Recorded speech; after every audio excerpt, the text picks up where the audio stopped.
I'm Sarah Archer and you're listening and watching episode 309 of the Speaking Club podcast. And I want to open this festive show with a quote from Matt Hooper from the film Jaws. We are gonna need a bigger boat. And so are you for all the speaking gigs that the tip I'm going to give you in this episode is going to generate. I started this podcast for two reasons.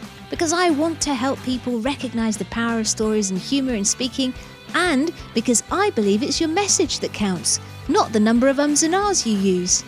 There are some organisations that want to create robot speakers. They want you to sacrifice your personality in order to speak perfectly. But I want to let you know that you can be yourself and a sensational speaker. So, if you want to be a speaker that connects and engages authentically through stories, a speaker that gives value as well as a great performance, then welcome home. Hello! Great to have you here.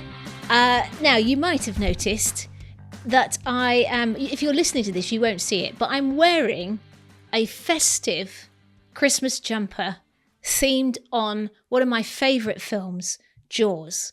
Because I think nothing says Christmas more than being terrorised by a giant shark.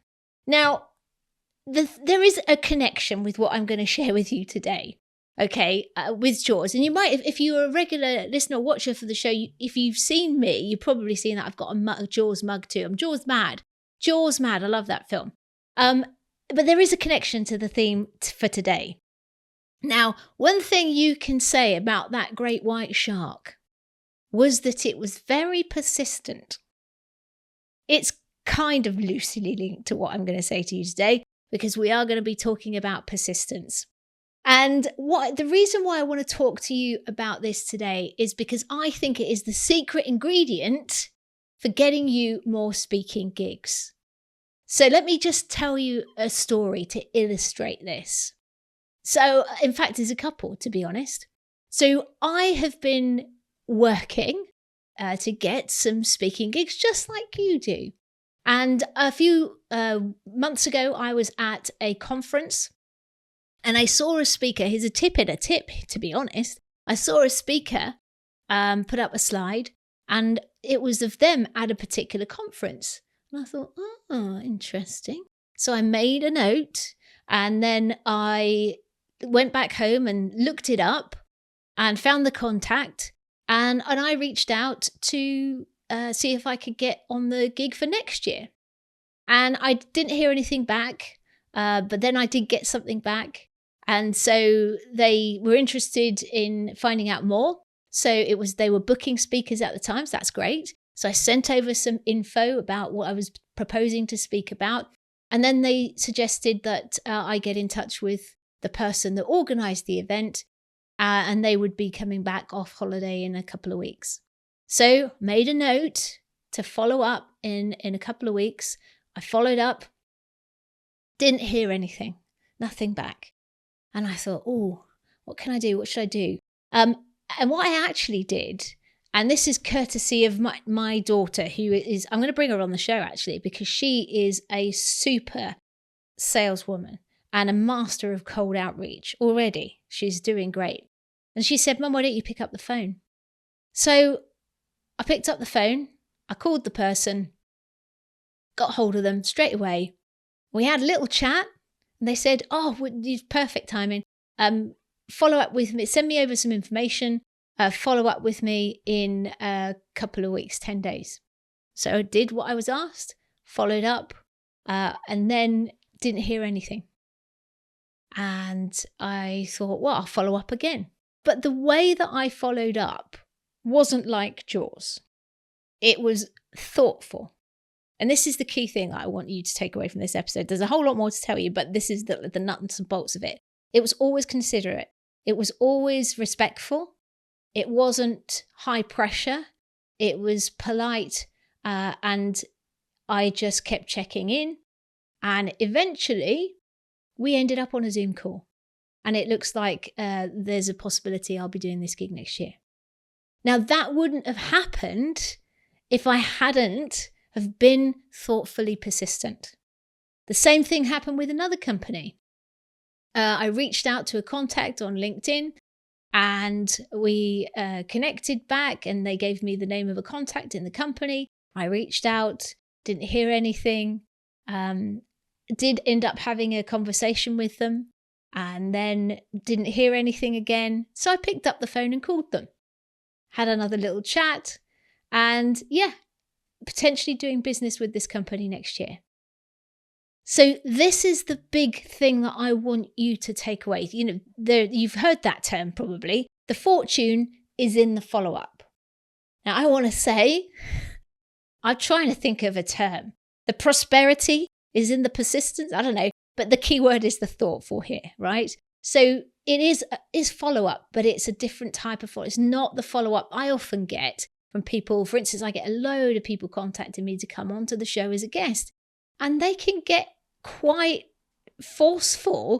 And even though they've reached out to me coldly, for me to get back to them. And it doesn't work. You don't want to ruffle feathers. You want to build relationships, because speaking is all about relationships. Okay. Thoughtful persistence is what I want you to do. And what I want to cover now is some of the problems that I see getting in the way of people actually doing this. So the first thing, and I am a victim of this as well, I'm going to call it the curse of assumptions. So we are human beings, and human beings are meaning-making machines. That's what we do. Something happens, we make it mean something about ourselves. And so when a couple of times, some of the calls I made to one of the people that I was speaking to in the story I told you, the phone went dead straight away. And the first thing I thought to myself was, well, they've seen my name come up and they've literally gone, nope. It turns out they were in a meeting. And the second time they were driving is what I now know. But I made it mean something about me, that they weren't interested. And that's the kind of default thing that we do. We tend to veer towards the negative instead of the positive. So I want you to detach from this process. Make it mean nothing. Just keep going until you get a decision, right? The aim of this process is to get a decision either way. Yes or no. That's all it is. And even if it could be a no for now, it might be good for next year. But we're aiming to get a decision. So forget the assumptions. That naughty ego getting in the way. Mine's Arnold. Arnold going, oh, he's not interested in you. No, it doesn't want to hear from you. Saw your name.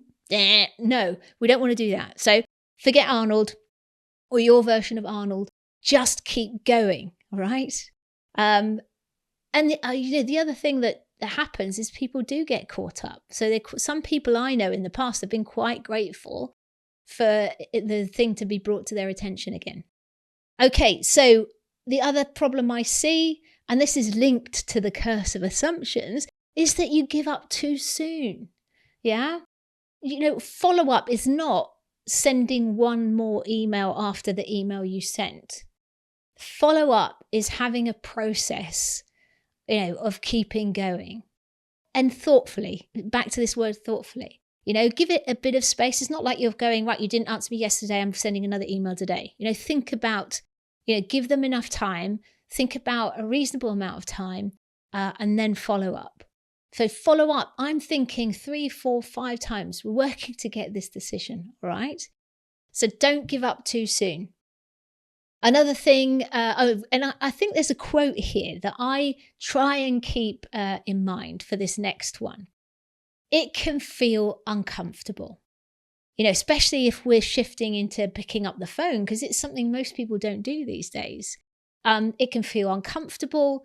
You can feel that internal resistance because of the potential rejection. And I'm going to first say to you this. Suck it up, right? Suck it up. And that's because if you want to be a professional speaker, or if you want to use speaking to get, clients, in whatever way you want to use speaking to get your message out there and get some speaking driven income, then you've got to commit to doing it. And this quote that I alluded to a few seconds ago always comes to my mind in this scenario. Whenever I'm faced with something that I feel that tummy and like I don't want to do it, and I start to procrastinate, it's this. It's on a wall in my house, on a plaque thing. And it says, "Let your dreams be bigger than your fears." And I try and keep that in mind because it helps in these sorts of situations. Now, another problem that I see, and I wouldn't have necessarily picked up on this before meeting a lady called Michelle Minikin, who is a client of mine. I've also done a podcast interview with her. She's written the book, Good Girl Deprogramming. And it's this concept of good girl conditioning. And I notice that women, I believe, struggle more on the follow-up. And I believe that's because we're conditioned, not to rock the boat, to be people pleasers and, not to be a nuisance. And so we want to be mindful of that as women particularly, to basically toss that overboard with jaws and just carry on. Like, forget all of that stuff. You're not being a nuisance. You are being thoughtfully persistent, all right, to get a decision. So forget the people pleasing. Don't worry about being a nuisance. Just go for it. Okay. So those are the things that I see getting in the way. Oh, one more that I wanted to mention was it can be difficult sometimes to get the info, particularly around the phone number. And I have discovered a tool, which I'm going to share with you, called Lusha, Lusha. It's a piece of software. You can try it for free. And in fact, you may only need to get the free version, but that will enable you to type a name in or a company in, and it will give you a phone number. Okay, so try it out. I'm trying it at the moment and it's been going really well. It doesn't have everything in there, but it might have exactly what you're looking for. So I'm just, mentioning that to you as a way to get the number for the person, all right? It also does emails as well. So great little tool, Lusha, Lusha. Okay, so if we can overcome these problems, what are the possibilities? Well, there's loads. If you do this right, you can build a stronger relationship with the person.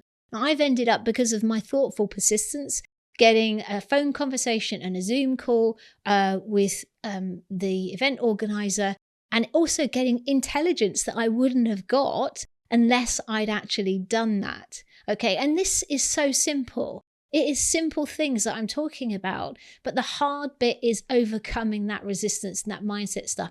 And if it was that easy, it's simple, but it's not easy, then more people will be doing it. But I want you to do it, right? Because I think you will be surprised at how much more traction you get, the better results that you get from simply being thoughtfully persistent. And this will build your confidence as well. The more you do it, the more confident you get. It's just like back to when I started out in stand-up comedy. I remember doing my first 5-minute gig and I was absolutely petrified. On that occasion, my nerves were off the chart, okay? But what happens is suddenly, when you've done it a few times, 5 minutes feels comfortable. And then you're on to 10 minutes and 15 minutes and 20 minutes and then a whole hour show that you wouldn't dream was possible when you did the first 5-minute gig, or I didn't when I did my first 5-minute gig. So our comfort zone expands, but it only expands if we push through the fear and actually do the thing.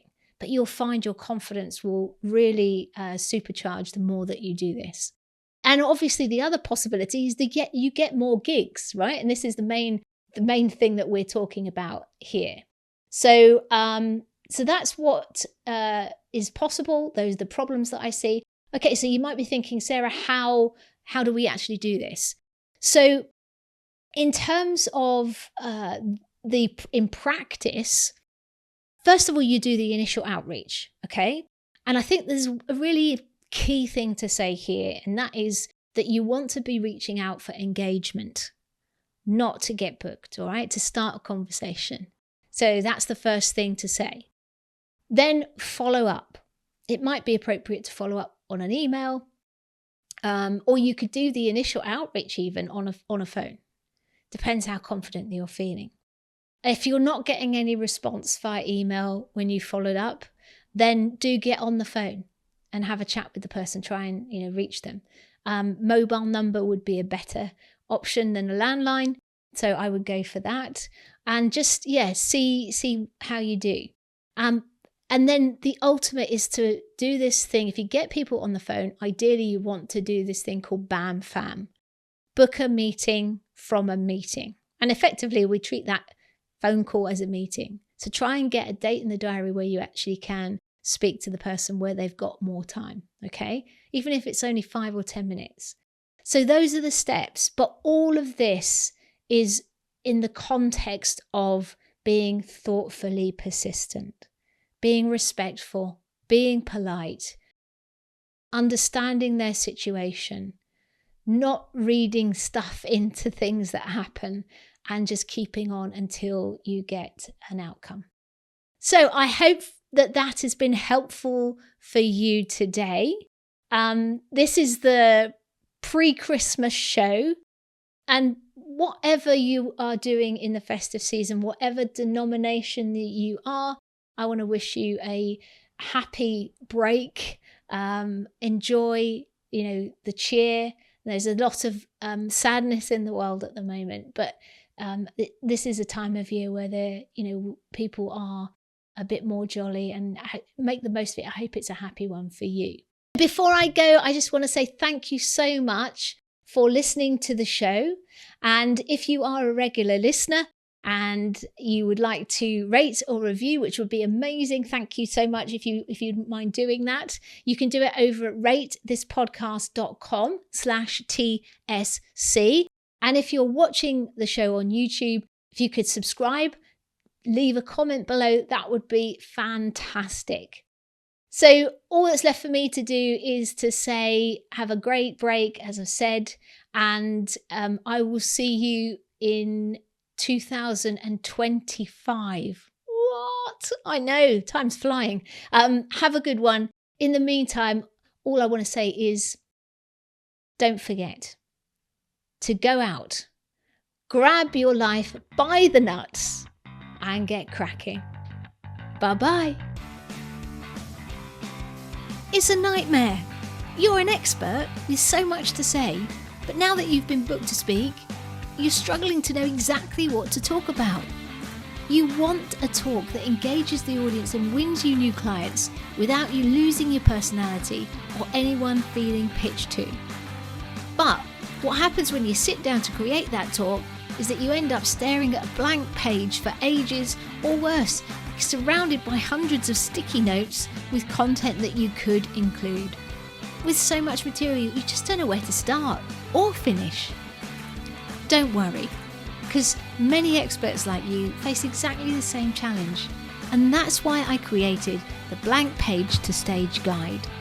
In just 50 minutes, this breakthrough resource is going to help you identify the big idea of your message, make it relatable for the audience that you're speaking to, and convey it all in a way that gets the audience inspired and on board with your idea. And it works even if you have tons of material or your subject feels less than exciting. If you want to cut through swathes of content and get a talk that you're excited to share, your audience loves, and wins you new clients, then grab your Blank Page to Stage Guide from saraharcher.co.uk/new-guide-TSC. Oh, I forgot to say, it's completely free. Enjoy!